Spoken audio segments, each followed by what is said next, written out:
Hey guys, we're back for another episode of Record Straight. I'm Anthony. And I am Christina, same as always. We're back in the new space, I guess, again. We've done a few episodes here now, or just one? Just one. Just one. This is But our second. at that creative hub, which is wonderful. We love it here. It's easy to walk down from the office on a Wednesday afternoon or Wednesday morning and just kind of stroll down after having a meeting and just, So easy. feel like the talent and just plop ourselves in. It's pretty good, isn't it? We do. We love it. It's nice and easy, and we're back for another episode. Yep. Today we're talking about something that's really, really, really actually quite close to what we do.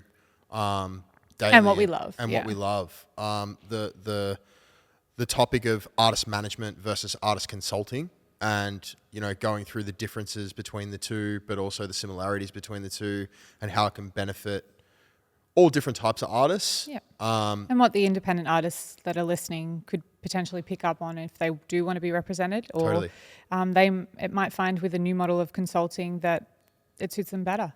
I guess, just to kind of give some context around why we feel like this episode is important. First things first, it's one of the kind of key questions that we've gotten from our previously recorded podcast that we always get through our DMs is artists looking for management. And it seems to be a consistent conversation that we're having with independent developing grassroots acts around their actual real need for management versus their want for management, and how kind of consulting can bridge that gap. I also think another really good bit of context that we can give is kind of just to really quickly touch on kind of our story. Like within the last episode, I know we spoke really heavily about our story and about artist management. And I know one of the things that we changed relatively recently being, consulting's always been something that we've done, but relatively recently we've kind of changed our model, I want to say kind of 2-3 years ago, to focus way more in the consulting side as opposed to the management side, because we feel like we can benefit a lot more artists as opposed to just the 3 or 4 on our roster. Totally. It also is the way of the landscape now at the moment. Like Totally. the management side of things is a lot harder when the act is not potentially making the money that's going to sustain the act and the manager. Yeah.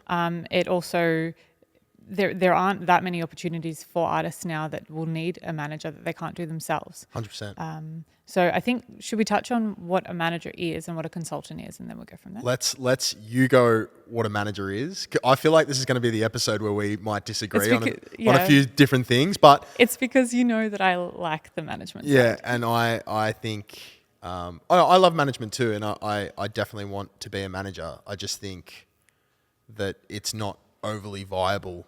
Not for a lot of artists, no. When you're focusing on artists that are only focused on one territory and only have certain, backing behind them and whatnot. But yeah, so I think I'm going to come more from the consulting side today, whereas you're going to come from the more management side. But kick us off. What is artist management? What does a manager do? I think if you've listened, everyone, to the other episodes, we've covered it. So hopefully I don't say anything that anyone doesn't know. But if you haven't, it's basically like the CEO of an artist brand. So they're the facilitators. They're the ones that kind of spread the workload. They handle the strategy and the overarching team building and the overarching goals for the artist. And there's a day-to-day manager that kind of works very day-to-day, minute to minute, hour to hour. They're on call. And then there's a manager that can kind of take a step back and oversee the entire project. And that leans a little bit more into consulting, that type of management. But the traditional manager will be like the artist's Batman and Robin kind of thing. Totally. And before getting into consulting, this is a question I wanted to wait to get on the podcast to ask you. Excellent. Because I feel like I know what your answer is going to be. Mm-hmm. What do you reckon the biggest misconception, we'll keep it specifically to independent developing grassroots artists within AUNZ. Yeah. What's the biggest misconception with artist management? That the Come artist on, doesn't. just say it. That the artist doesn't need to work when they have a manager.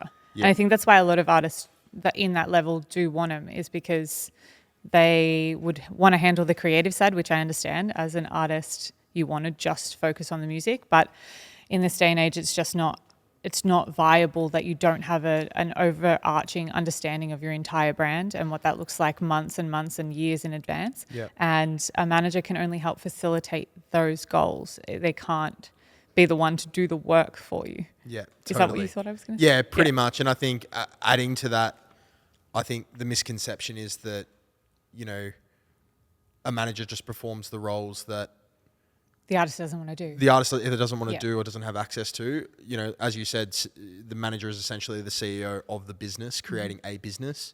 And the best way to think of a manager is essentially as a partner in that business, or a CEO or the CEO is a good analogy. And then the CFO is like an agent. I think we've used this before. Yeah. COO is like a publisher or some kind of collaborator.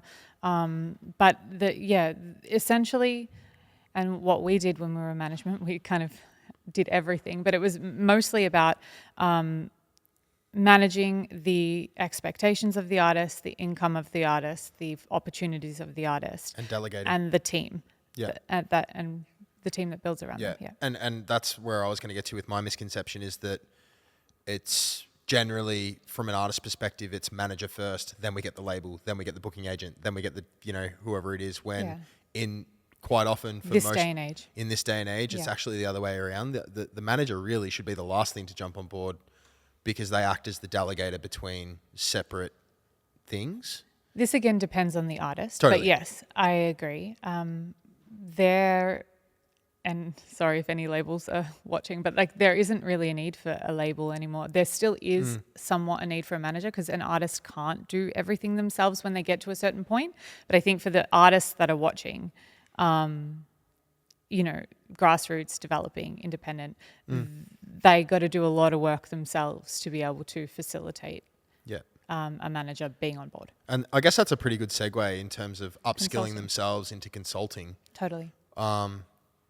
You know, to give all of the listeners kind of context into, I guess, how we got into consulting in the first place before we kind of dive into what it is that we were operating as a management business, and the management model, for multiple reasons which we've gone into, which we can get into again, doesn't work for the type of artists that we were working with.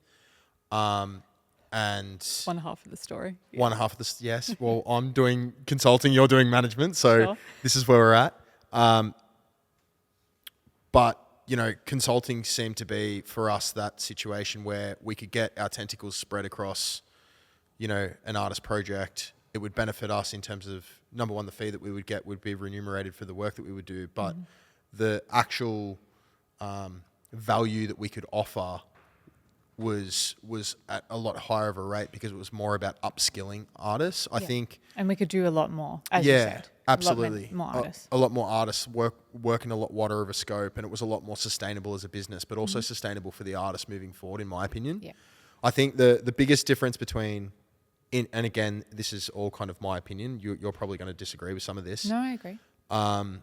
Artist consulting is generally a lot more specialized to a specific topic or a specific part of the industry. For example, you know, I find that I'm very passionate and very good on the release side of things. Yeah. So generally, a lot of where we kind of sway our consulting, or most of the consulting work we do, is around creating audience within the digital sphere across releases, because that's something that I've worked on for years. It's something that I'm really good at, but it's also something that we have processes, databases, all of this stuff to help. Resources to be able to help upskill. And I think, you know, the kind of look between consultants and management is that, you know, I think that consultants are a really good first step for an artist to be able to develop and upskill, actually learn the processes themselves, implement those processes, and then when a manager ultimately does come on board, they are able to keep that manager accountable, but also have processes in place to be able to help them develop. Would you agree with that? Oh, totally. And they'll understand what they actually have to do. Totally. A lot of the time, artists, independent, developing, grassroots, want managers because they just don't know what to do. They create...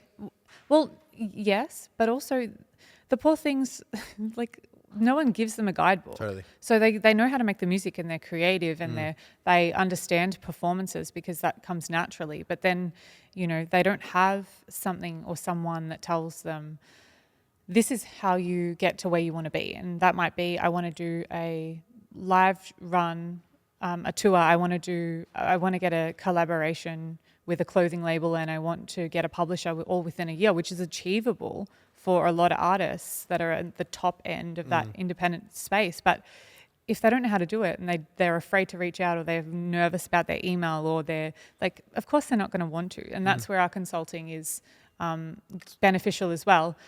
We work with a lot of artists too, I guess, across the development of their shows. And we're doing a couple at the moment, which has been really, really eye-opening. What are you playing with your hand there? I'm so sorry. That's staying in too. Oh God, I hope so. It's not just a plan that we execute. It's also about helping them to work out the pitfalls and go through those low moments, because there's been quite a few artists who, if tickets don't sell, or for whatever reason the venue changes halfway through, or there are things that, as consultants, as well as what we used to do for management, I guess, is that you're able to kind of ride the wave with the artist. And I think that's a really important thing too. It's just a support network. Yeah, totally. I think on the other side of that, I think one thing that I kind of wanted to touch on between the two was incentive on both parties' behalves. One of the kind of main or key reasons that I don't think management is viable at a local and independent level is there is no real incentive for a manager to get on a management, like in a management relationship with an artist that has no sustainability. Yeah. Because the reality is in Australia, it's, industry standard to take kind of 15 to 25% of an artist's earnings, depending on what that deal is. And obviously it will change and be different for everybody. But, I guess for most artists listening, if you really take a step back and actually do an audit and go, okay, how much income do I actually bring in a year? You're earning 0.003 cents per stream on Spotify, 0.0024 cents on YouTube. And if you're not performing or anything like that. Well, you're lucky to, most acts are lucky to break even at a gig, let alone make money. Yeah. So, for a manager, 15 to 25% of nothing is not a very good business plan. So where I guess we've seen a lot of manager-artist relationships fall have been very much due to the financial side around, artist signs deal with the expectation that a manager is going to provide a specific amount of work. That manager probably has the best of intentions. Sometimes they do, sometimes they don't, but it's a story for another time. Yeah. And then that manager's then got to take on other work to be able to, run their business or do whatever it needs to do, which leaves ex-artist or managed artist feeling like they've been shelved because they're not making a specific amount of money. So that's where I think, for me personally, and I'm not sure about you, but for me personally, that kind of concept of consulting became a little bit more achievable because you're able to build artists to a specific point in an area that you're actually an expert in, but also be remunerated for the work that you put in. Totally. And then upskill to a point where artists can actually implement this stuff themselves. Yeah, I agree. And then management, I'm not sitting here saying management is... Oh, we work with a bunch of managers and a bunch of artists that have managers. Management is vital. Let's not And it is something that we want to jump back into. Absolutely. So let's not shut that down. No, management is needed, but it is needed at a time in an artist's career where they've already generated at least some form of sustainability. There's an incentive for a manager to be able to jump on board, and there's a partnership or at least an expertise that the manager can provide that can benefit the artist moving forward. Agreed. I think at a local level, the common misconception is that I'll get a manager and, like you said before, they do all the work and they'll take me from A to B. Yeah. And then, and then what happens there is that either the artist gets burned or the manager gets burned. And, all hustle, no muscle. All hustle, no muscle is something that was once said to us. And, when you put that amount of investment, time, a lot of the time managers are actually putting in money as well to partner on specific projects. And when those projects don't come to fruition or don't work out, for then an artist to come and say, I'm done with you, I'm going with a better option.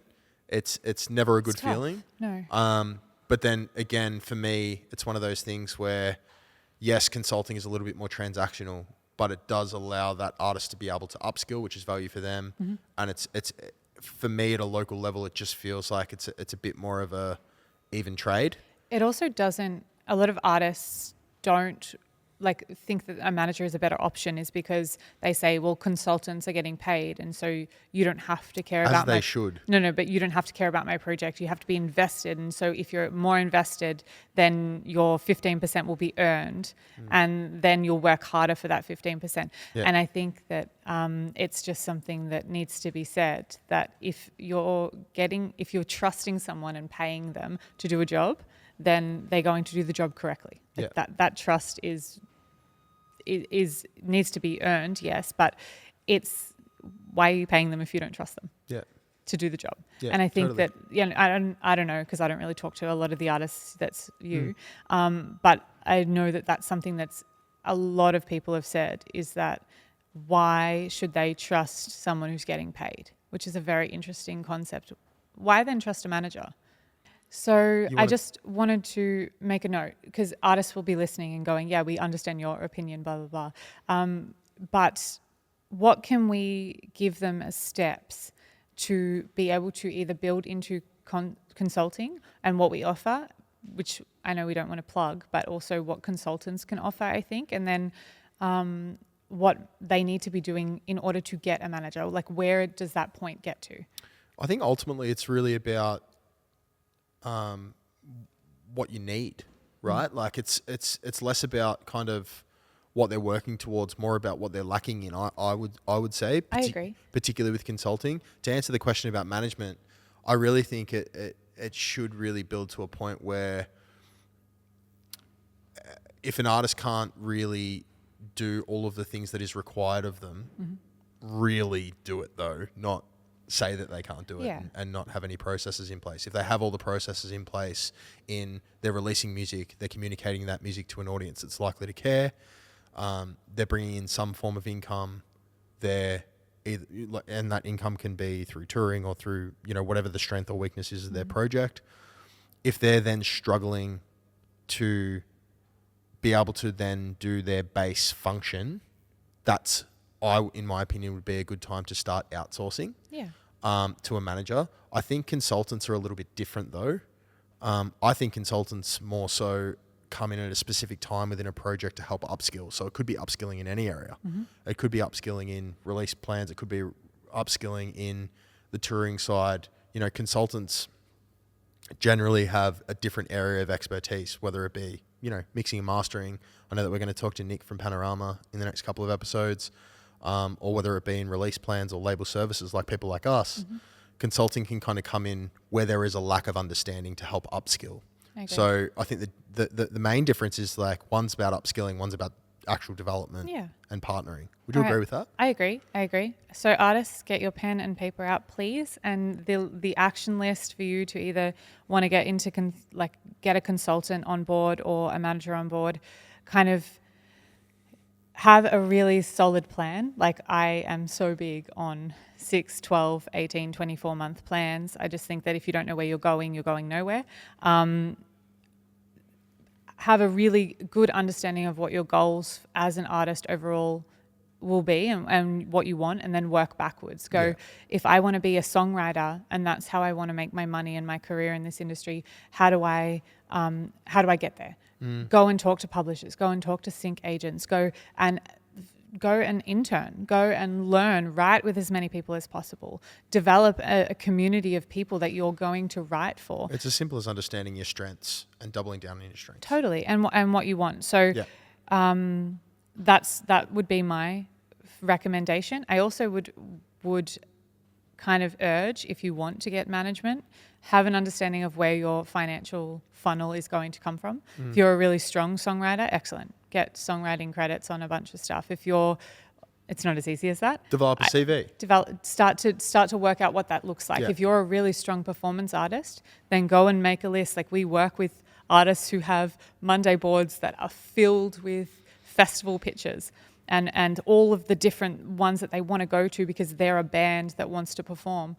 Go and do that work. They've done the groundwork. They've gotten 5 festivals this year. Yeah. You know, so it's very, very easy to understand where your strengths and weaknesses are and how to build into someone that then, once you have all of that infrastructure, can kind of facilitate. I think then on the other, and that's for management. I think for a consulting standpoint, it's really about being really realistic and understanding where you lack. Yeah, agreed. Not every artist needs, I think with the difference between management and consulting is not every artist needs a consultant. Not every artist needs a manager. Very true. So I think being really realistic around where you lack and where you have the opportunity to upskill, that's when you can look to outsource that type of stuff. By no means are we sitting here saying that every artist needs to do, artist development sessions and blah, blah, blah, blah, blah. But it's more about, what's my strengths? What are my weaknesses? What in my weaknesses do I need to upskill, and who can help me with that? Agreed. In a way that is, number one, affordable, but number two, going to upskill me to be able to move forward into management, into, whatever form of sustainability that looks like for whatever artist. But Agreed. I think, as a little bit of a sign off for us, I think, we always say it. I think we keep saying it. I think we're talking to the universe when we say we want to get back into management sooner or later. I so want to open up a management division. But eventually we'll get there. I think for us, particularly for me, the consulting's been something that's been really, really, really fulfilling. I agree. The ability to be able to sit down with an artist, put on our management hats without technically having the pressure or, technically being their management, but being able to rip apart the project. What are they good at? What are they not good at? Where are they strong? Where are they not so strong? And helping them build in the areas where, they may be a little bit naive or they need a bit of upskilling. That's something that I've found personally really, really fulfilling and rewarding. And it's something that... And we've been able to ride the wave with them. Oh, totally. We've been able to help an artist sell out the Nightcat, and sell out the Toff. And it's been fun times. Yeah, Same totally. artist. But totally.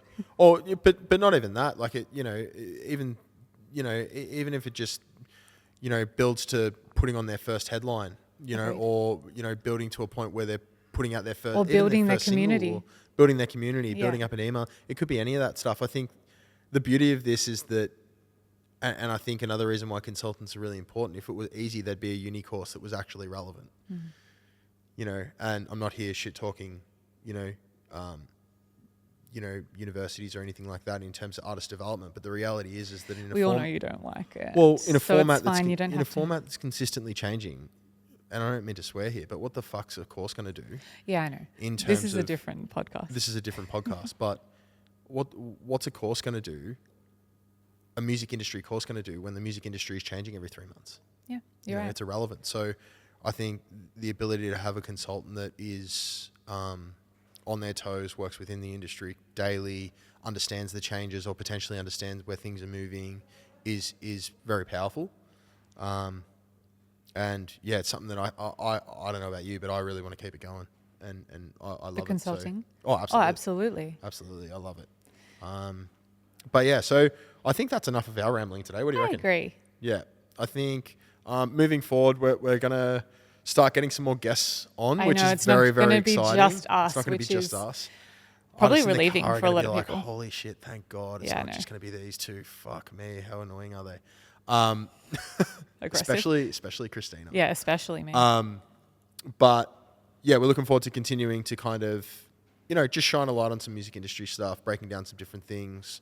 There are definitely some topics that we haven't touched on yet. We're going to try and get some really good ones. We want to do a couple that will help build national successful releases, how to manage international teams. When international teams is a big one. That'll be so fun to talk to. Yeah. And yeah, we'll go from there. Awesome. Well, before we jump off, like, follow, subscribe, all the pluggy stuff. All of the stuff. And we look forward to seeing you guys soon. All right, bye-bye. Thanks for listening to Record Straight Podcast. Keep up to date with us on our socials, and we'll see you next time.